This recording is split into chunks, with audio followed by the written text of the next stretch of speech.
Hello, everyone. TJ Schwartz here. I've got Lucas Burnley with me. This is the Edge and Flow Pod. It is the first podcast recorded in the year 2024. I am a loser, and we recorded one at the very end of last year that has not gone live yet. So you're going to get 2 new episodes in 2024, but this is the first one recorded this year. Feels good. Mm-hmm. I'm excited. Or this is a weird intro question, but like, are New Year's specifically or like very valuable to you? Like when you hit a new year, you're like, okay, I'm going to change this and this and this. I'm not super into the like New Year's resolution thing. Yeah. I think what it more so is for me is a time to audit, because it's a time to look at the last year. Yeah. My physical health, the family, relationships, the business. How'd we do? And I don't think it's necessarily that I'm thinking about resolutions, but in doing that kind of look back, I almost always have some thoughts about how to change things. Yeah. So it's not, I mean, you could call it resolutions, it's a different way of wording it, but the focus point for me is looking back on the year. Same for me. Like I kind of realize it because I see everybody like making New Year's resolutions. I'm Mhm. like, actually, I don't have any. And I wouldn't say that that's like quite like the norm. It Mhm. just maybe how it like shook out this year. We can like swing back and talk about that. Yeah. You want to talk shop thanks stuff? to everyone on Patreon, by the way. We did get some new subscribers recently. You guys are awesome. And we have a downshift thread in there, like a conversational chat. And I wanted to bring it up, maybe talk about it later or something, but I've been needing a downshift. I want to do that soon. And if you guys are doing downshifts, jump on in Patreon and start telling us what you're doing. It's been fun to see. Yep. But yeah, thank you guys for the support. Yeah, thanks guys. Overall. Yes, yeah. Well, what have you been up to? You've been in kind of a lot and nothing all at the same time. I'm in design mode, and no matter what I can like try to do, I can't seem to like shake it. I like called you a couple days ago and was like, "What's going on? I'm stuck in a vortex." It's sticky. Yeah. So I gave myself like a little bit of space around it because like my brain is kind of firing on like design, but also the learning component. And this is where like some of the, like talking about like New Year's resolution stuff. I think I had like the last quarter of last year, I had put into place some habits that satisfied whatever that like coming into the new year would be. Yeah. But it is tricky because I do have shop work, and dude, it's like all I can do just to like the most basic tasks in there. Yeah. Just design flow. Dude, it's and I've got one deadline, and this is like ADHD brain stuff that is so frustrating, which is I have a deadline. I have a design in process. I literally just posted about this in my Facebook group this morning because I was like, I sat down at the computer, ready to go, and had an idea and instantly just started sketching. And the sketch is what I wanted to work on. And like that concept, it took me 2 hours to get back to the CAD that I needed to do. Just like I can't direct it sometimes. Yeah. That creativity spills out all over the place, dude. It's not, man. It's so unpredictable.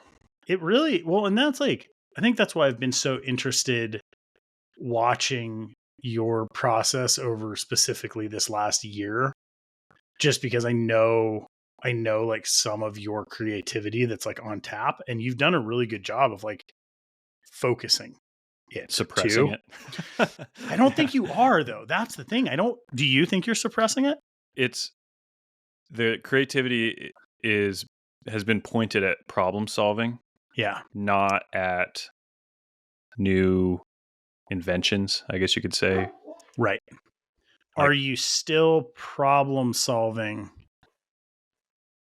I guess that's the big question, right? Is like, you're still in active problem solving phase. Do you feel that way? I would say so. Yeah. Okay. Yeah. Which like there's a lot, that's an easier thing to point focus at. Right. Right. as opposed to like maintenance Yeah. kind of. Yeah. It's like a bear in the trail. It's Okay. like, what are you thinking about? You're thinking about that. Yeah. So I check in next year and ask him about that Yeah. once all Yeah. the problems are theoretically solved.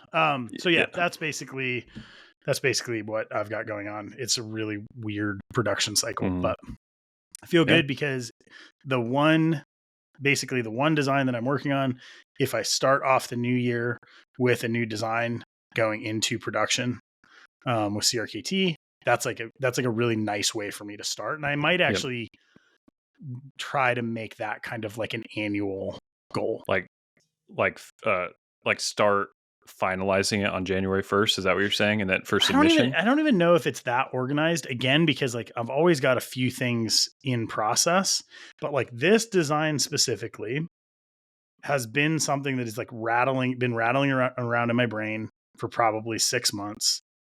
Had initial sketches, held off on doing it because I wanted to do it in Fusion, and now I'm like cooking on it. Mm-hmm. So I guess maybe it would be like by mid-year or last quarter, I've finalized a concept to go into production, which is then submitted in the new year. Yeah. Yeah. Yeah. I don't know. Might be too structured for me, but No, that makes sense though. so I like the idea. I like it. What about you? What's the first week look like? Kind of changing some things. So I did a bunch of Instagram stories about it. We really changed the way that orders come in. They come in through my website. They have all these custom options. It's not that hard in the way that we're doing things to make these super custom configured products where everyone's choosing like 10 different option possibilities. It's not that hard to make them. The hard part is actually organizing in some way that you can actually look at them and like filter them and scan them and see like how many of these do I need, how many of those. It's not the making that's the problem. And so we've always just had it where in the beginning we were printing pieces of paper. Hopefully I didn't go too much into detail on this on the pod. Did we already do that? A little, but I If don't I think it hurts to like recap if I did, it. I'll keep it short. Basically, the new way of doing it is we have a spreadsheet, and the spreadsheet is the list of things that need to be made for each thing. And then the Right. benefit of the spreadsheet is you can filter columns to where you Yes. only see the thing that you need to be making, which is the game changer. Yeah. Because anything You on did touch on paper that. Yeah. is a lot harder to look at and be like, how many of this do I need? How many Right. Cerakote? Anyway, that was a game changer, but the implementation has been what I've been working on this week because basically with it up on the screen and he has like sort of a list of things to work on, we're more clearly seeing the things that we're lagging on and the things that we're ahead on. And we did have some Cerakote delays at the end of last year that have kind of got us backed up on that side, but I think we have a solution there. But yeah, kind of getting organized there. And then kind of getting ready in a weird way. This new shop that I talked about is looking to be very likely within the next month or so. So I'm starting to look at our shop. I used to, if I had an idea to do something and I was like, that's going to be better and more functional when I get to the next shop, I would just kick the idea out and be like, I'll do it later. I'll do that some other time. Yes, but later. Yeah, yes, but later. But now when something comes up, I'm like, we need this. I don't know where we're going to put it, but I should probably just order it because it's time to start actually putting things in place that will be in that new shop. So I've been thinking a lot about that on the sidelines. It's been a whirlwind though. I'm really happy with how things are going. It was a solid end of the year. Do you see shop move affecting, like, how do you see that affecting production for you? So the benefit that I have is that we're working fours and everything's set up on fours. Right. So I might be committing a Friday, Saturday for a couple weeks to make this not be a total implosion. Right. It's also a local move, which is huge. Yeah. Yeah. So because moving shops is something that I've done a handful of times, brainstorming that one could be fun. I mean, I think you probably have it in mind, but like, and you said, if you do it 2 or 3 days, you move everything non-critical. to the new space, which clears space for moving the machines. I mean, really, like you could almost have the shop completely assembled, put back together. Last step is to move the machines. Machines go into place. Machines get hooked up, and you could like be back in production. Yeah, which is wild. Is that the plan? So the plan first and foremost is to get in there and get power and air in place, so that the machines are literally like dropped off, plugged in, leveled, and they're actually machining like within 24 hours. That's the goal. Yeah. So I don't want to move anything because I don't have like a lease in my garage. Like I can kind of drag it out. So when I get the lease signed for the new place, I will get the air and power hooked up, get a floor plan figured out, get some paint or some tape down on the floor. And then, like you said, start moving things over that are non-critical here and there. But I think the main push that we're going to do is our shop is so small that outside of the machines, we can move everything in a day easily. Yeah. Like it'd be like 2 flatbed loads. And I can walk to the new shop. So, I mean, we're talking 1 minute You can drive. walk to the new shop like reasonably, easily. like you will walk there in the morning. Oh yeah. Yeah. It's like half. What? Like a third of a mile, maybe. Dude, that's amazing. Yeah. Yeah. And so I mean, the move is not scaring me. It's just, I hope when we get there, we're not like in this state of like dizziness of like, where is everything? So my main thing is trying to think ahead to what's the order of operations and how much should the shop be ready and what things need to be in place before we press the big red button. I would almost make the argument that you'd be better off running 2 shops separately. I've thought about it initially. So like give yourself a month, move the things that are in your way. Yeah. And then follow that up. But like you'll even if you do that, if you're going over to like pull inventory or like backstock or whatever it is, you'll start to like figure out like a workflow. Yeah. Maybe see kind of where you want it. Because I mean, the big one you don't want to do is like move machines a bunch of times. Yeah. So as long as you know where those are kind of going. Yeah. What are you going to do with your garage? That's already been decided. Trust me. Oh, it has? Becca is excited. I'm excited too. It's going to be partly home gym, partly much needed storage. We've been like desperately short on that. And then, she wants to like have more freezer space out there. So no car parked inside. No. Yeah. Yeah. We've never parked a car in there even before it was a shop. I don't want to break that. I want to see. I think no cars parked inside, I think is the rule. Well, we tore the garage door out and threw it away. So that's part of it. But, but it'll be great. It'll be a home gym, something I always wanted. So it'll be cool. That's amazing. And it like, because I already put heat and AC and framed in the door, it's like, you can keep it at like 60 degrees in there pretty cheap. So we'll compressed air. Yeah. There you go. I'm going to be the old man that has like compressed air, like run through my entire house at some point. Yeah, there you go. Like need to get 2 screw compressors on order, one for the house and one for the shop. For the house. That's how we clean. I mean, the kids get crumbs in their bed and you just dust it out. Like, it makes sense. Put a reel up in there in all the corners of every room. But no, I'm really excited. The honestly, one of the weird things is like how big the space is actually a little bit disorienting because of the I totally options. get that. Yeah. Because we're talking the shop being like 60 by 40. And so it's going from 14 by 24 to 60 by 40. So it's like we could put everything in like one small corner, but obviously you don't want to just stretch out. I'm going to push back. Yeah. Okay. So when we moved to the Cape shop, we went from 1,000 square feet or like 950 to 2,400. Yeah. And I was like, oh, I'm going to stretch out. It was a terrible idea. Yeah. Because what happens is you go to the perimeter, you fill in, you like start to line yourself up against the walls. If I was going to do that again, I probably would have recreated my shop in a corner. Yeah. And then started maybe with like the exception of a machine, like, oh, what does my shop look like if the CNCs are out? Oh, this gives me so much more space. Yeah. Because you guys actually have a workflow that is functioning pretty well. You have like the inventory that you have is actually taking up the space that you have. And I feel like a lot of like the tendency is just to spread out. Yeah. And I think you spend more time correcting from that than you would expanding from the thing that's already working. Yeah, you're right. I think you're 100% right. I think going into it, we're considering it's got beams and posts, so it's like Okay. 2 rows of posts, so it gives you a little bit of like a bifurcation Yeah. Yeah. Yeah. naturally, you know what I mean? And so I think we wanna set up these like sort of quadrants in as Yeah. like cells. Yeah. So a cell, the ideal situation is like this cell is a cell that would contain everything you would need. Because like I said, we have our 4-day week, and each day is dedicated to a certain thing. And it's like I would kind of want each cell to be like that day. So the idea being you would work the Monday would be this cell, which in this case would be the machine shop, would be like the sile. The Tuesday is the running it G10 and stoning.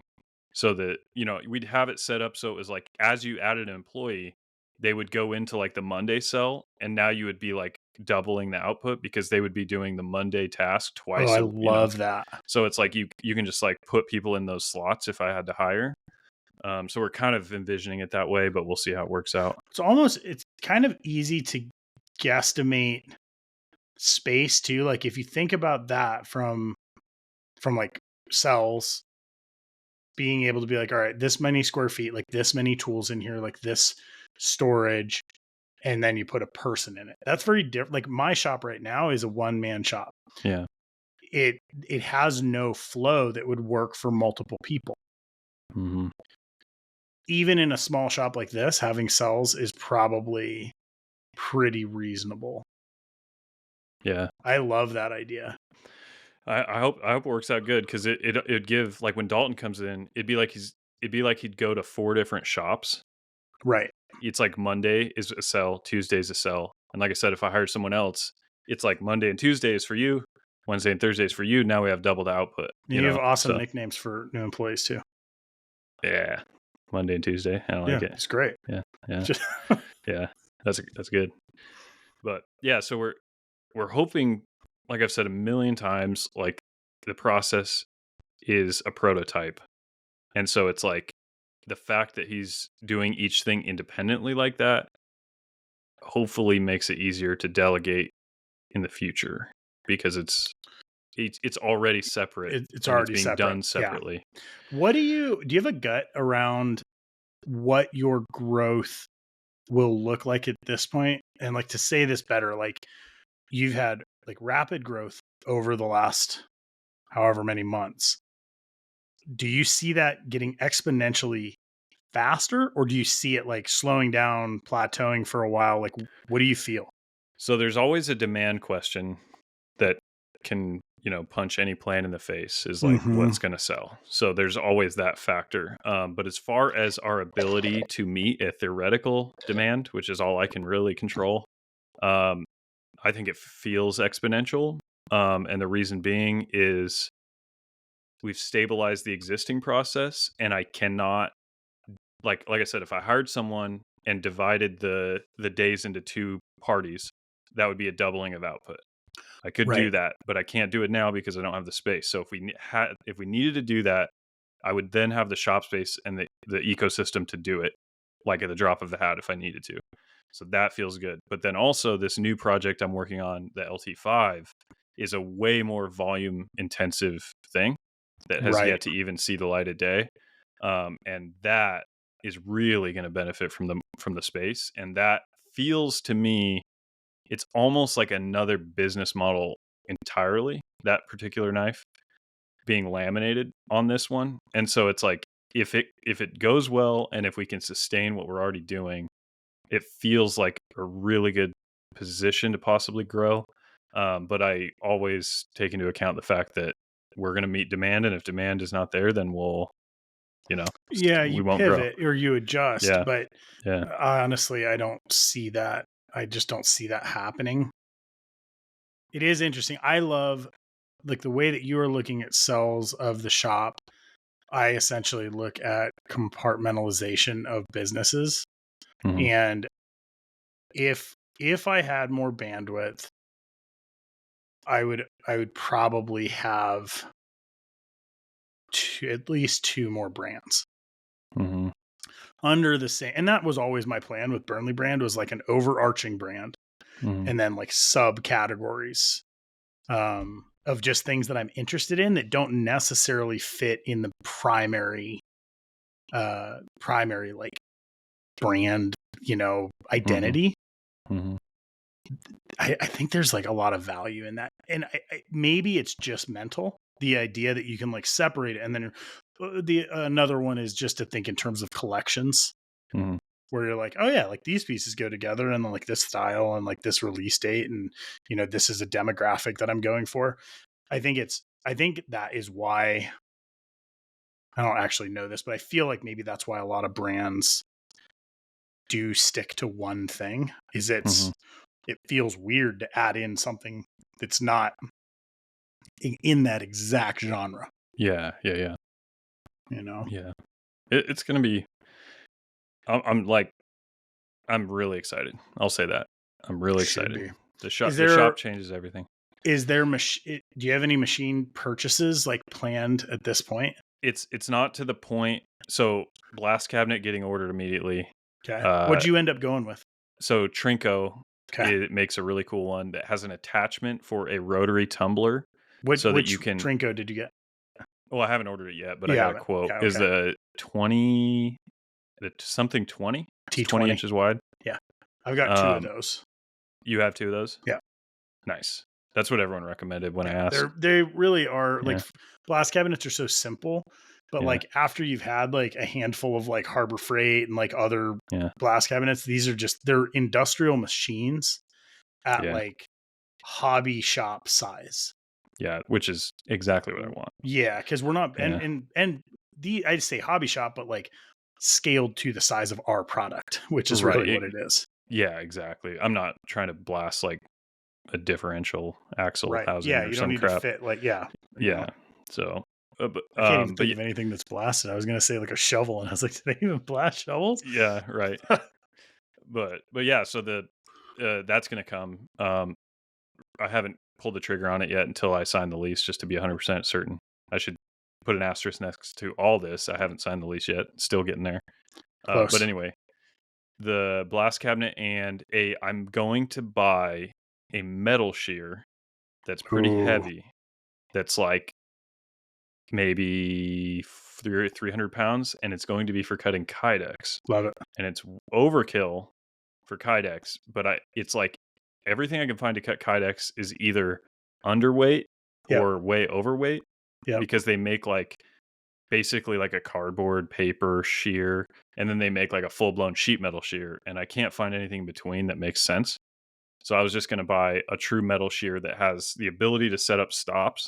Yep. So you giant pile of kydex can come in sheets, and you just sit there and chunk out exactly the dimensions you need, because that's a huge problem right now for us, Yeah. because we don't have a way to cut it. How are you cutting it now? Just scoring and snapping. Scoring. Yeah. But to me, it feels dangerous. It's not ergonomic. It's you have to Prototype measure level. That's the thing. Yeah, you have to measure the grid out and then score it. Yeah. And measuring the grid takes the longest time, and it's not smart. It just doesn't make sense. What width are you going with? Like, so for your shear, it'd be a 25-inch shear to accept 24-inch wide sheet, and the sheets are 24 by 36, something like that. But yeah, it's the narrow dimension of the kydex will fit in the mouth of it, and then we'll just have a bin behind it, so they're just falling into a bin, and you're just pushing it through. Yep. So you'll basically, what are you looking at? Like are you thinking like 3 ops or something, or 2?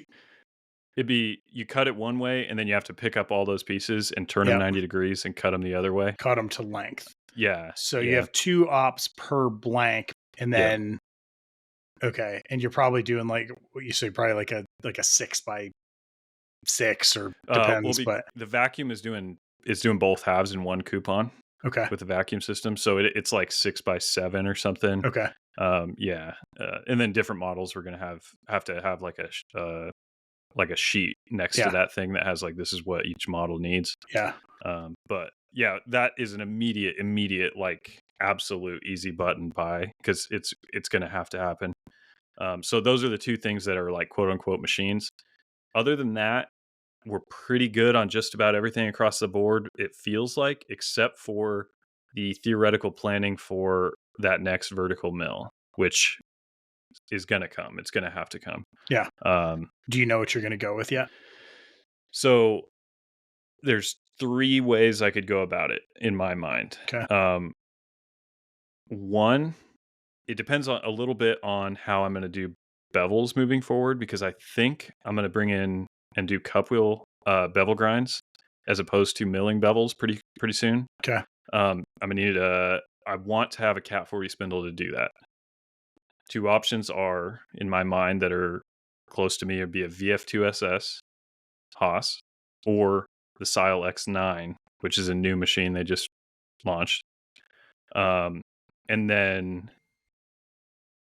that would be the option to go up in size and bring in that bevel grinding. But if we decide to hold off on that style of bevel grinding for a while, I would consider another X7. And the reason being is the Tormach is running our handle scales right now. Does a fine enough job, but it is too slow. It's too slow. And so we need, if we got an X9 or a VF2SS to do the cup wheel grinding, then the current X7 that I have would be our handle scale machine. And then the Tormach would get downgraded to just Kydex, which is going to be the goal. That's where it's going to end up eventually. So it's either we get 2 X7s doing our current process plus scales, or we keep the X7, go put it to scales, get a bigger machine, go to bevel grinding. Those are the possible options, and I do see that at least ordering a machine in 2024 is probably pretty likely. I was gonna say, like, are you starting to think about machinery as like an ability to offset taxes? Yeah, it has Also, been both. Yeah, the other 2 that I bought, absolutely. Yeah. So this coming year for sure. So yeah, like Section 179ing it, Yeah. is pretty big. The truck I bought last year did a good job. Oh yeah. Like that as a move is, if you need it, if you need to offset taxes, like that is, and you're self-employed, like buying a vehicle is actually like over 7,000 pound gross vehicle weight. Yeah. Dude, that's amazing. Yep. Like, honestly, the way I look at it is like, say you look at the price of a machine or anything that qualifies. I'm looking at the price of a machine. Let's say I'm looking at a $60,000 machine. Yep. The tax savings are an immediate 30% off. Yep. Immediate. So a $60,000 machine is actually a $40,000 machine. That's if you're not Section 179ing it. No, I mean, like, if you Section 179 it, you'll pay the 60, and you'll get the 20 back at tax time. Yeah, right. Okay. Not as a return necessarily, but like you won't end up paying it. Yep. Yeah, because it's basically in the vicinity of 20 to 35%, depending on a lot of variables. But yeah, it's huge. It's wild with vehicles because I should double check, but I think you can write up to 100%. Yeah. Based on use. So like I claim 50% vehicle use for business, but that's a real number on a new Ford. Oh yeah. Like that's a good one. So one of the things over the last couple of years, I've tried to get better about my planning so that at the end of the year, if it looked like, hey, you can like, if you spend some money here, there's benefit to it. A lot of times I come to the end of the year and I don't actually have that. And so this year, one of the goals is to really be dialed quarterly. Yeah. So that I can, if I'm your finger on the pulse, kind of have my finger on the pulse, and I'm not a numbers guy. And so if I can do that, coming into like the third quarter and being like, well, I don't need a new CNC right now, but it actually is a good time for me to purchase one. Yeah. That ties in with some incentive from Haas, and then you can Section 179 it, and you're like, oh, okay. And you have the capital to be able to take advantage. And because they have to, a machine, to my knowledge, has to be delivered. Yeah. Not purchased. I think it has to be in your premises. I think you might be right. I might be wrong, but that's my. I know that money has to have exchanged hands. This is not financial advice. Yeah, don't. This. Yeah. This is advisory. Yeah, this. Yeah. This is for entertainment purposes only. But if it's December 30th and you're Yeah. looking to buy something, double Yeah. check Yeah. what the law reads. Is Yeah. it delivered or is it paid for? Is it paid for? I think There's a you're right with difference. machinery. I think it has to be on the floor. Yeah. So that might be like a Q2 issue, but like Yeah. Yeah. these are the refinements around business I think that are so interesting, because at a point you start to like, you push out a little bit and you're like, that old adage, like, oh, you want your money to work as hard for you as you do for it. Mhm. The like around taxes as it relates to small business, I think there's a lot of value that can be created. Yeah. Well, I'll tell you, to get in that rabbit hole a little bit, just starting to dial in some of my tax stuff, which I'm excited because it's the first year that I was a W-2 employee of my own Yeah. company, because Nice. I elected S Corp for the year, which, not to get too far into the weeds, but I'm paying myself a literal salary as Right. a W-2 employee, as a distinct entity separate from the business, meaning that income that I received over the year was subject to withholding by default. So all of my taxes on my personal salary were withheld for the year. I've never had that like in my life.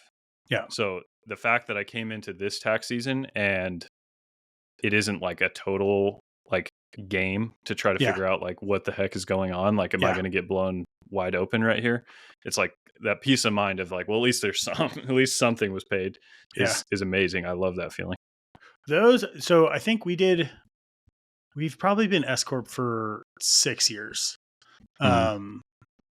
And it's huge. At first it's really scary because like Yeah. back in the day I would take money out when there was money in my accounts. Yeah, And yeah, yeah. the idea of like having to make payroll every 2 weeks was terrifying. At Yeah. this point, I cannot imagine doing it any other way. Yeah. Yeah. So much Um, better. it's so much better. And then I've had 2 times in my career where just through life, I spent like I couldn't even. I'm trying to think of a good way to like phrase this. Like how much money I was spending was the least important uh, component of the situation. So like when Mhm. we moved to Oregon, I couldn't worry about what I pulled out of the business because Yeah. at the end of the day, we had to finish moving. We had to get set up in a house. This is like during the pandemic, Mhm. like you literally spend your way through. Yeah. That year, I think I had like a tax liability that I wasn't expecting of like, Mhm. like maybe $50,000. Those are so painful that like once you get set up on a system where you are, that you're paying like your quarterly estimated, you're actually Mhm. tracking it.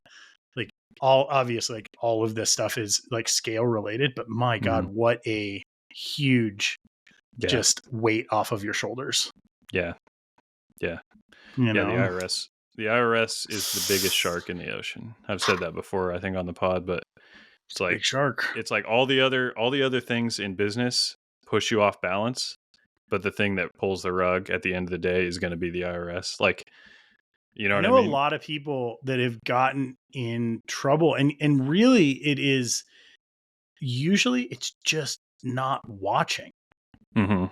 Yeah. And that like I just had a call with my accountant a couple days ago and I was like, "Hey, I just want to like double check last estimated quarterly, this is the number."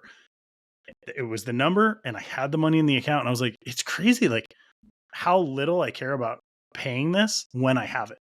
Mhm. Like it's like a non-event because it's set aside. Yeah. Yeah. As opposed to having to like like, "Oh, you have a bill due in 6 days," and like trying Yeah. to like scramble. Yeah. Well, it's like that, and that's why this year, like the feeling of having that money withheld is that like Yeah. I never saw it. Yeah. Really? I mean, I Yeah. kinda did, but not really. And it's like, I just have never had that. Like, I've never had it just be taken care of. Yeah. And yeah, you could say it's an interest-free loan to the government, blah, blah, blah. But man, the peace of mind, dude. Pay to Holy play. cow. Yeah. And you get other options. Like, I mean, we've talked about like the SEP IRAs and stuff like that. Like you Mhm. get access to that through, you know, being Yeah. an S corp. And that's Yeah. huge. Cause that's basically, it's 25% of your W-2 earnings you Mhm. can contribute. Yeah. It's That's massive. a lot. Yeah. It's good. Yeah. So, and also, side note, like, I do think the way, because because you were an S corp before you were married, right? Or at the time, or around that time? Probably around that time. I don't remember which came first. We were married for 4 years before we were S corp. Okay. And I got to tell you, from like the family household financial situation, it is way cleaner to be on a W-2. Totally. Because here's the problem is like I'm managing my thoughts and ideas and goals on the business financial side. Yeah. And then her and I are having a conversation almost like at times daily of the household needs. Yeah. And it's like I'm constantly kind of putting them on balance. Like, yeah, we could maybe take some more money out, like maybe not this week, maybe next week. Whereas with the W-2, it's like, this is our salary. Yeah. And then I can look at the business account and I know what payroll is coming. And that is what I'm worried about. And that is my image that I have to like optimize. Yeah. And we don't have to have a conversation about money like every single day. Yeah. It's like, we just have to have a conversation if we decide, like the salary is not enough or whatever. Right. Like, but it doesn't have to be like, hey, dentist came up, like, let's just get a little more money out of there and we'll, do that. And man, like it was fine. Do you guys actually budget? Like, or do you have like, hey, this is monthly needs. This is like, this money goes here.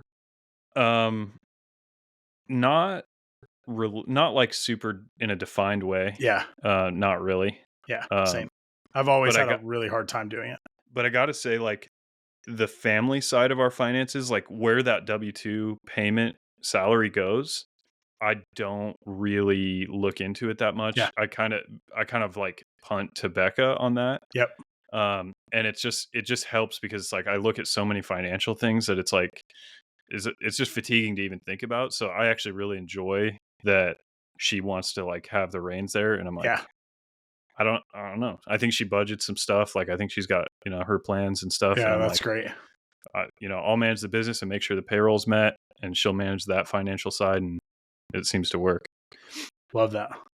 But you guys do like emergency funds and stuff like that, or like fund money funds? Yeah, so we do. We're really getting into the tax weeds, aren't we? I'm just kind of curious. Like you said, it's New Year. Yeah, no, I mean, in terms of like the way these S corps work is like you take your W-2 salary, it has to be a reasonable salary. It can't be like $5,000 a year or something stupid, like because they'll audit you. But you give yourself a reasonable salary. You then can take draws in addition to that, which are not W-2 income. They're I don't remember how it's classified in the tax code. Rate. Yeah, but it's taxed at a different rate. Long story short.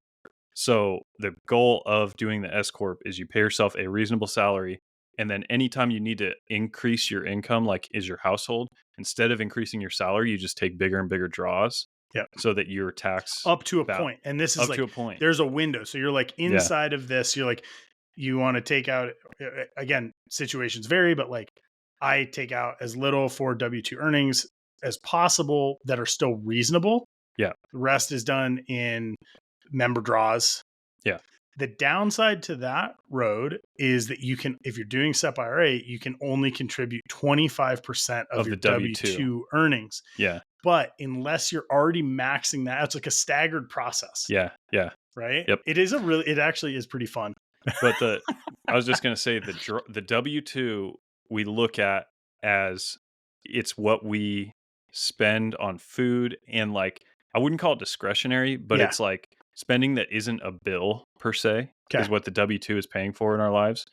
And then the draws account for, we do it quarterly because if you do it like every week, you get dinged. It's like not functional from the like IRS standpoint. So we do quarterly draws, and that quarterly draw comes in with an earmark for all of that money.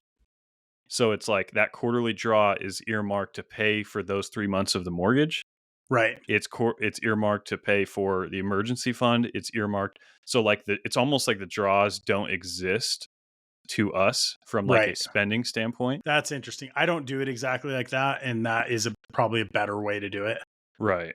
So if we wanted to increase like some sort of savings scenario, we would increase the draws, and then it would be like the W-2 was never touched. And so like the foundational lifestyle is unaffected because the W-2 is what that is. And then the draws cover things like savings, things like in our case, the mortgage, just things that just kind of become out of Right. sight, out of mind. Fixed. Yeah. Yeah. Interesting. Works pretty good. We've been pretty happy, but it's 1 year we've done it, so we'll see how we change it. But Tax tangent. yeah, It's funny. I'm just like, my head's on it right now because I'm that's like, the new year, dude. It's end of year, new yeah, year, trying to get yeah, ahead. yeah, So yeah, nice. yeah. But Okay. the one benefit of that is that okay, we do a weekly payroll. I'm paying the W-2. It's for both Dalton and myself. So it's pretty easy to stay on top of that. Like I'm always watching it, always like that's coming. It's Thursday again, it's Thursday again, it's Thursday again. I know it. The draws can be a little bit surprising sometimes where it's like, whoa, time for that quarterly draw. Right. The benefit of having the quarterly draw cover things like all these savings accounts and like the mortgage for the next 3 months is that if it's like, oh crap, like I didn't quite get prepared enough for this draw, you could break it in half and Right. break it like a couple weeks apart because that draw is for stuff that's not like an immediate need. Because it's Right. like if you had to hold off on savings or some emergency fund, save anything like that, you could. But the W-2 income you cannot hold off on, but that's the one that's easier to keep up with because it's weekly. I'm like paying attention to it. Yeah. You know what I mean? So yeah, it's the way we've done it. I don't know. It's all learning. It's like, Yeah. it's funny, like what your focus switches to over the years. Yeah. Like we used to always joke around about like blade grinding, where you hit a point in knife making where like grinding the blade is like the least concerning part of doing. Yeah. You're like, no, I know how to do that. Like it's fine. But Yeah. initially, it's really scary. Yeah. I still get a kick out of seeing what uh, order and operations people take for folders. So like I'm like weird. I grind a lot of times. I'll grind my blades before I fit locks and stuff like that. But like a lot of people are like very specific about where they do a certain process, and I have a sneaking suspicion it's because that process is the one that they're likely to make a mistake on. Yeah. And they don't want to ruin it downstream by doing work further down and then swinging back around to it. Yeah, if you're gonna ruin it early. Yeah, ruin early, and then like, oh, I haven't ground my blade when I messed up a lock. Yeah, at least the blade wasn't ground or whatever it is, right? Yeah. I still like locks are still like I still probably have more problems with locks just because I'm picky, but I'm learning. I haven't even done that, so I know. Yeah. Oh, do you think about folders at this point? Like as far as production? I see the new shop Yeah. allowing for something like that. Yeah. But I don't have it on the radar. Yeah. It's definitely there in the future, but like we've got a full basket of plans that don't involve that. I like almost want you to hold off on that as long as humanly possible. Like until you just are like, I just want to do this. Mm-hmm. God, it really does add so much complexity. Yeah. Yeah. Even I'm doing CAD on a folder right now. And after having come out of like three fixed blades and kind of figuring out my workflow a little bit, switching to a folder is just exponentially more complicated. Yeah. Yeah. So that scales to production too. Oh yeah. Like 1,000%. In production, all the little problems that come from folders become monument, like just giant problems.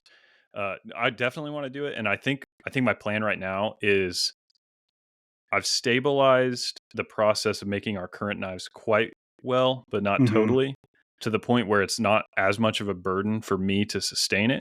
The new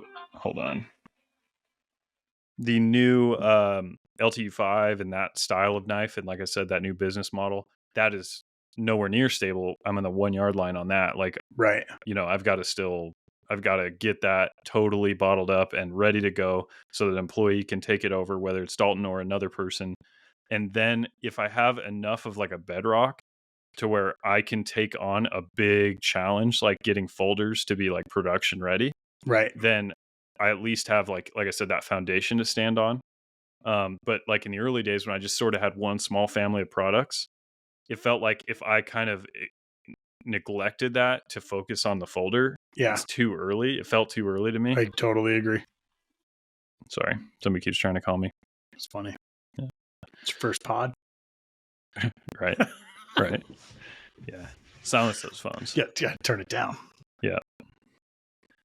But yeah. So I'm excited.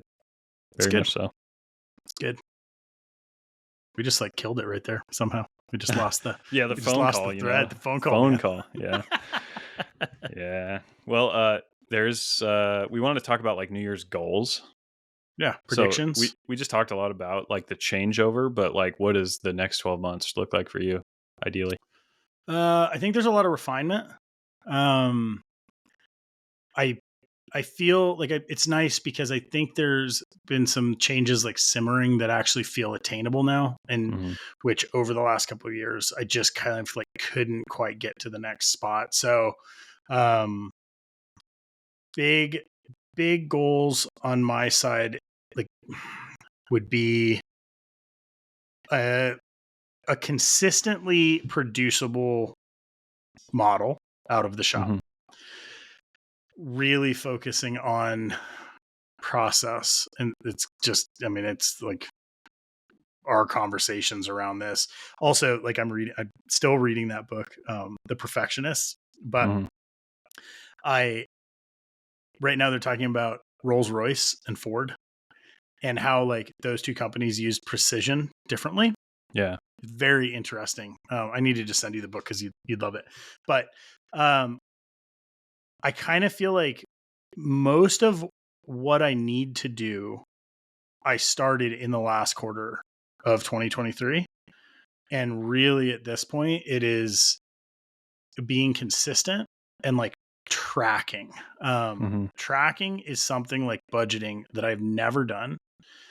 So one of the most valuable things I think came from last year was the everyday practice of a bunch of different individual tasks, but one element of that was a tracking component with a weekly recap. That has proven way more helpful than I thought it was going to. Cool. From there, it's really tricky, man. Like Maddie and I have been talking about this a lot because like we're at a point right now where a lot of the conversations are kind of more around life than the business. But in that, there is starting to try and find like directions for the business that align with the goals of life. Oh yeah. That's the right way to look at it. So it's a muddy question. So immediate is I would like to do 2 shows this year. I would like to be able to increase my efficiency around some of the fixed blades that I want to make. And I would like to increase the amount of design that I'm doing. The organization of that is still tricky. And that's like where I really, really struggle. But like the process of it, like that idea of, you know, if you're ignoring your goal, does your process take you to the same place?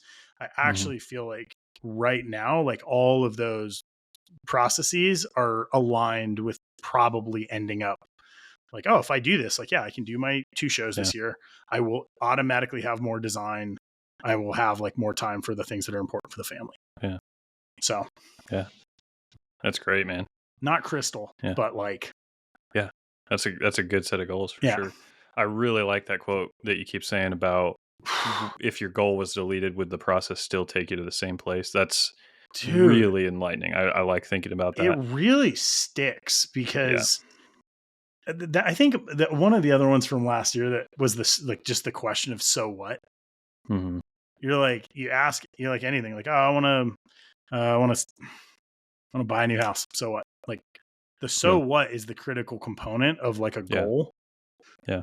Otherwise it's just like saying things. Yeah. And so I've really tried to look at that and realize that I have a tendency like towards perfectionism, which ultimately like really slows me down. And doing these tasks like every day has kind of like helped me realize like the growth can be like so small, so incremental. Here's like a weird one for you. Still like one of the main goals for last year was to clear out this like final little pocket of debt. Mm-hmm. One of the things that was a problem for me was I wasn't like really actively tracking spending. Mm-hmm. So it's like spend, I pay down the bills, do this.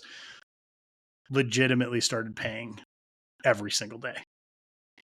It sounds crazy, Mm-hmm. but what it did was like twofold. On one, it made me look at like the credit card, business credit card every single day, Mm-hmm. know exactly how much was going out, but I was also putting some small amount just every day, just putting something. Sometimes I paid off all of the money that was spent that day. Sometimes it was the money that was spent that week. Sometimes like it was lunch, but Mm-hmm. it's the act of just going in Yeah. every single day and doing it has really started to like move the needle. Yeah. And That's great. it's satisfying. So Yeah. No, that's a good idea. That's a good thought. it's weird. Yeah. It's excessive, right? Right. But it's on a timeline. Yeah. Yeah. But it like turning something into a daily chore, just makes it not a chore at all in a Yeah, sense. it's not a Yeah. chore. That Yeah. is like it's the same thing I experienced around the gym, which is 5 days is easier than 3 days Yeah. because it's not a chore anymore. Yeah. It's Just brush your teeth. it's just a Yeah. 1 hour Yep. block of time. Yeah. That's good. Tricky brain. Yeah. What about you guys? So shop move, it's a goal. Looks like we got it going. Fingers crossed. But yeah, getting that stable. More macro than that, though. I would say generally deleveraging.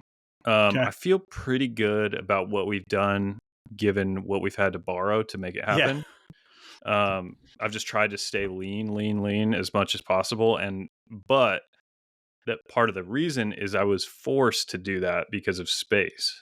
Right. Like I couldn't be a big spender on the business without having more space. But now the thing about this space is I was talking to my wife about it is like I have to be the limiting factor of overspending. The space is no longer. Right. So there is no ceiling anymore. Like any machine Sure. could be. Any machine of any Yeah. size could fit. Yeah. You're like, oh, I There's do no want a limit. water jet in house. Like, no big Yeah. deal. Right. Yeah. And so I want to maintain the low leverage nature of what I've been trying to do and also deleverage while using this shop to spread out, increase revenue, all that stuff. And so like by the time I order like a new VMC or whatever, I want the time between now and then to be like a deleveraging event. Mm-hmm. You know what I mean? And so not out of like desperation, but just out of like, okay, if right now I could look back on this moment 2 years from now and think I should have done it differently, or I could thank myself for the way I went forward right now. Yeah. Because it's about to become different. And Yeah. I can Stakes go change. I can spend a lot of money that is borrowed and justify it, or I can not. You know what I mean? The nice thing about where you're at now is I think you've been able to see like enough growth in a kind of a controllable manner where I don't see you going out and spending a ton of money on machinery just because you can. Right. I want to say it was Chad Nichols who told me this, and if it's not, I'm still going to attribute it to him because it was really good advice. He basically was like, I never have more than one machine payment at a time. Yeah. Yeah, that's good. If you talk to like any startup probably founder, that would be the most ridiculous statement in the world, right? Yeah. Because you're like Yeah. spending it's like a gamble that you're like you're Yeah. going to bring in a draw at some point, right? Yeah. But self-funding this stuff, one machine at a time, kind of keeps you honest. Yeah, it does. Yeah. Yeah, You I know? like that. I think I'll probably implement that. Um, yeah, I'd say that's the goal for me is grow while deleveraging. So that means I'm going to be like intentionally restricting growth Right. to achieve that. So it's like I'm going to keep the leash tight on the growth to allow for the deleveraging, because growth incurs debt, like, and Yeah. incurs spending. Yep. And if you just let it go, it's just like, no matter how much you grow, the debt's going to keep pace with it if you let it. You know what I mean? You have to like have some resistance to that. Yeah. So that's my goal, is to be in the shop and be the be the limiting factor now that space is not. Yeah. And then uh other than that, I want to go off road more. It's a good one. I was going to ask like outside of work, Yeah. because mine were kind of like, I didn't go into details, but Hmm. some of the main work goals are to create space around non-work goals. Yeah. Yeah. Yeah. So like for you, off-road more, any like big family goals? Family goals. I'm looking forward to our 5th anniversary this year. So we're still in talks about what we're going to do for that, but that would be Exciting. good. And then, honestly, the kids are so small still. I do spend a good amount of time with them. Definitely want to spend more. I think a family goal, like, here's the thing, is we've been having kids the last few years. We got 2 kids and that's it. But Wilson is now 2 Yeah. as of next month. He will be. And that means that this is the first summer that we haven't had like a little Like a kid. baby. Yeah. Yeah, and basically since we've been married. And so I think it's time to stretch our legs a Yeah. little bit with that freedom. Because it's like I said, the first time we don't either have a tiny baby or a Yeah. very pregnant wife, and that changes the options. I want to Yeah. utilize those options, not just like fall back into like kind of cruising. You know what I mean? Like, Yep. let's do something a little more adventurous and Nice. try to ramp up as the kids are able. Yeah. Um, that'd be a good goal. We're like same boat. Like my kids are a little older than yours, right? So 6 and 3. But because of my dad, it Mm, basically we now have like a third baby. mhm. So like someone to take care of that is not really like like transportable, can't leave for long periods of time. And so Yeah. we're trying to figure out like how to create space for us to do like some of that like adventuring.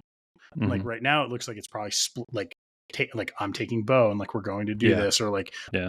taking him for a weekend. And it's tricky, but at the same time, I feel really grateful that like we have the ability to figure it out. Yeah. Yeah. But yeah, dude, the age that you're coming into, I think is like very fun. Oh yeah, I'm Kids are super fun excited. right now. Yeah, they are. It's a lot, but like, dude, it's fun. Yeah. Yeah. There is a ton of comedic value Yeah. in a Yeah. 4 and a 2-year-old. Yeah. We spend a lot of Yeah. time laughing. Yeah. Yeah. It's pretty good.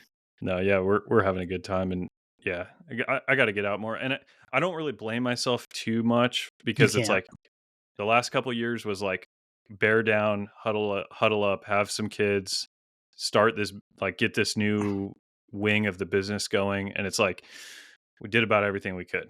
Yeah. And we did spend a lot of time like in the outdoors, but like I said, I have a Jeep that hasn't really been used the way I used to use my old Jeep. You know what I Right. mean? Like, it hasn't seen what I would like it to Dude, see. that's a So season. That's like a seasons of life thing yeah. that is also very tricky. Where, at least for me, there's things where I'm like, I will stop doing it. And not to say that like you in a Jeep is this, but like I'll notice like I stop doing something. There's a long time that passes. I force it back into place and I'm not interested anymore. Yeah.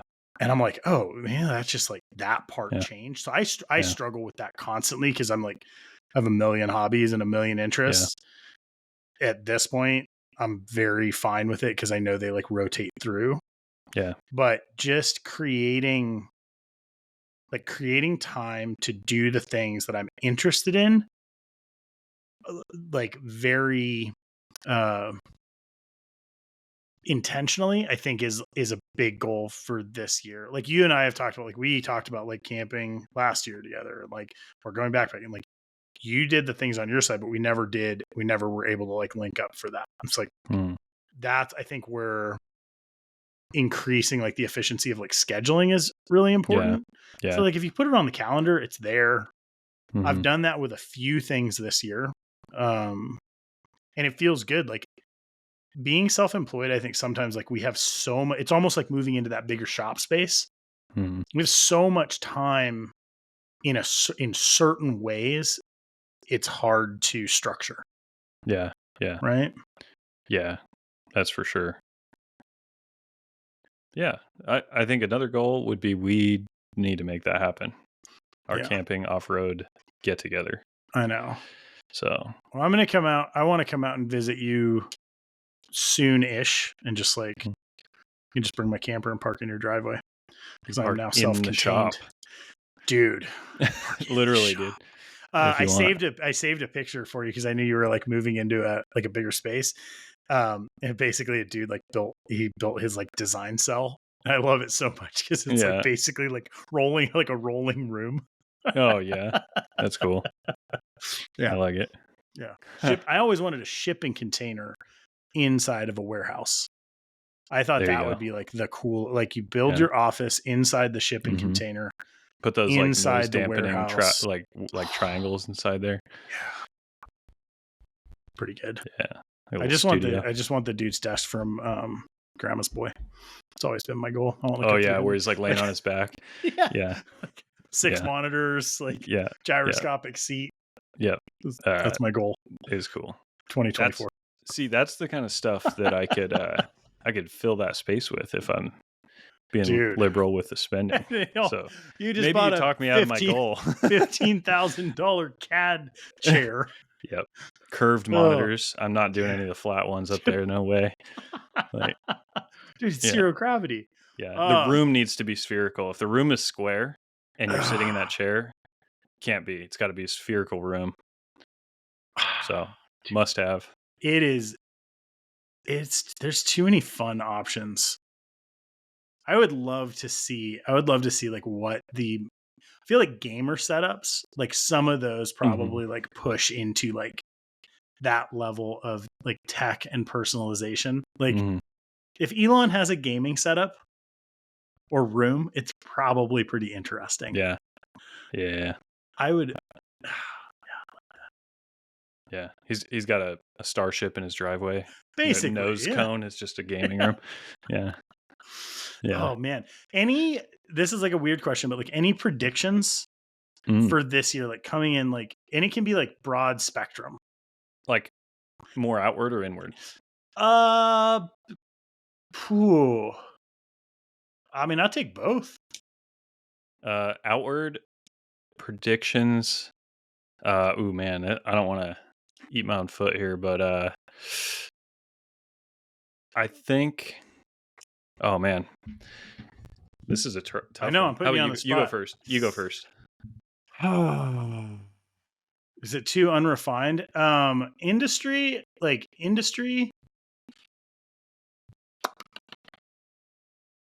I have this weird feeling that the industry is going to like recover, and it's kind of a weird thing to say because the industry is still good, but it is down.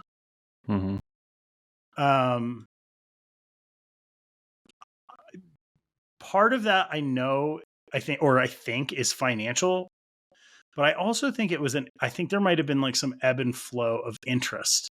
And for some reason, like I feel like a little bit of excitement around the industry, like externally, that seems positive. So, but it's not like a tangible thing. It's just like purely a feeling. I can see that. I gotta say, I think the reason I can't answer is I have a non-answer for you. Give me the non-answer. It's a callback to something that I said. I think it was a few weeks ago I was mentioning. Okay. I think I'm in a position that I have not been before, in that I don't care to pay attention to it. Totally get that. The outside world. Like It's like I don't.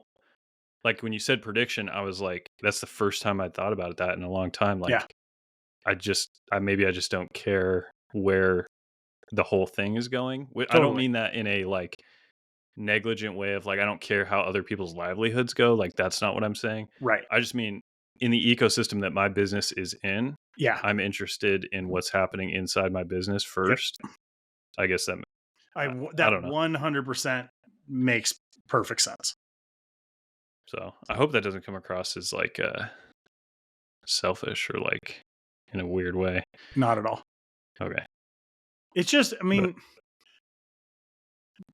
part of it, I would guess, part of it is just the amount of focus that you have been giving to your business does not allow a certain type of outside critique.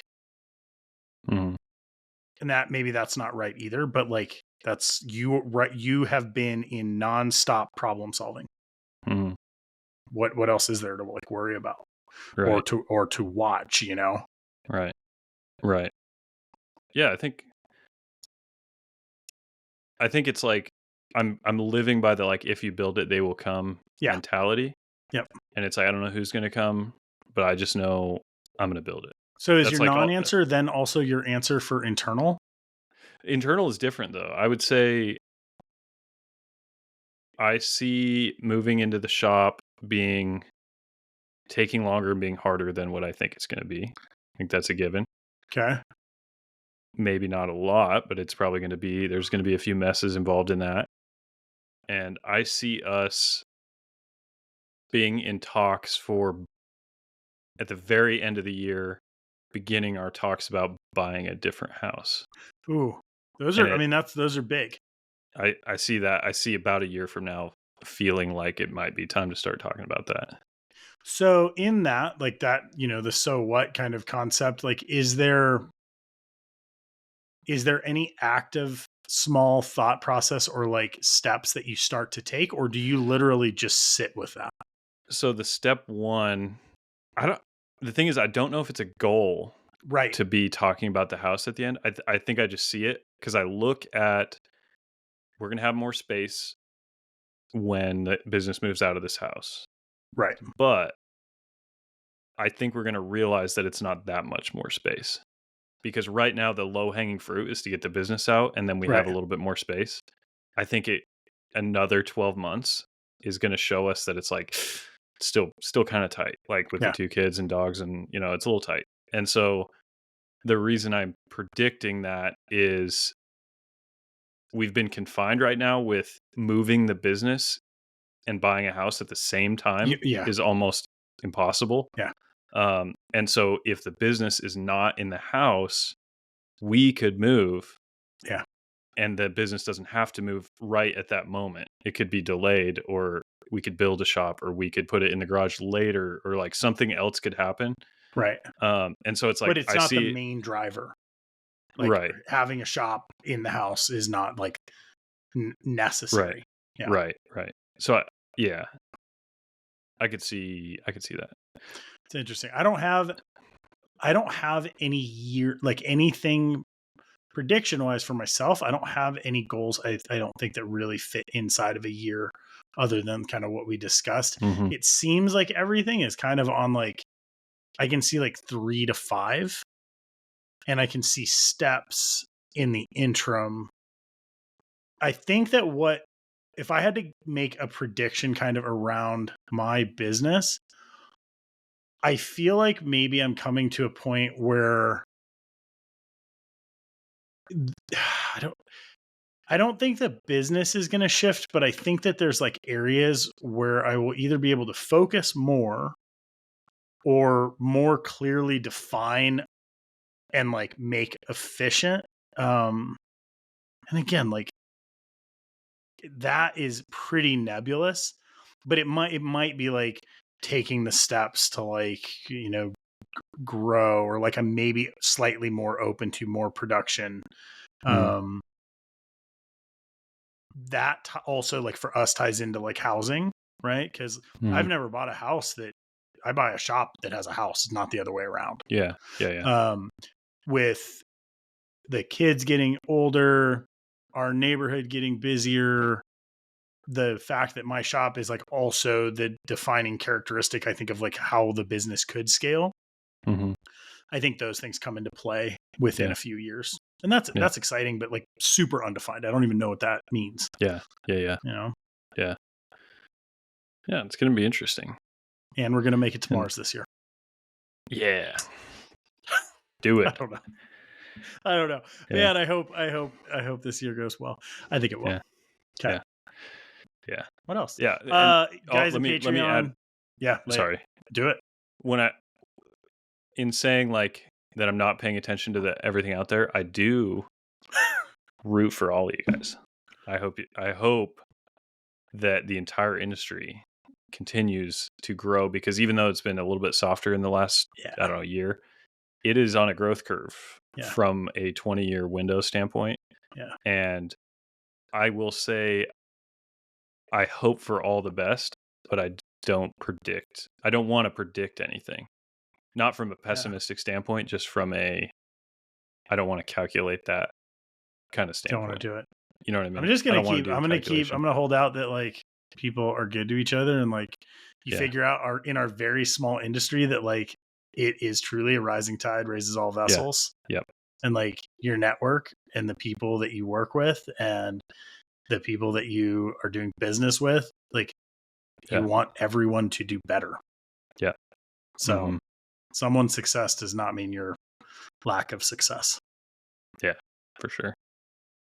Okay. Anyway, you were saying? Oh yeah, I was just gonna say like, I would love to hear like year-end wins or any like goals, because Patreon like it can kind of live in there, and I would love to be able to check back in a year and be like, hey, like, here's what you said. This was a goal. Yep. I would love check-ins. Jump in our general maybe we chat. could throw in a couple and like, yeah. Love to hear from you guys. See what you got. Yep. Yeah. Run that ultra marathon. Yeah. You adding that one to the list? I'll reach on. I'm not going to do it. You guys. One of you guys listening, I'm sure. I love it. All right, let's call it. First pod of the new year. We did it. We got more coming. Thank you guys for listening. Appreciate it. Happy New Year's. Peace.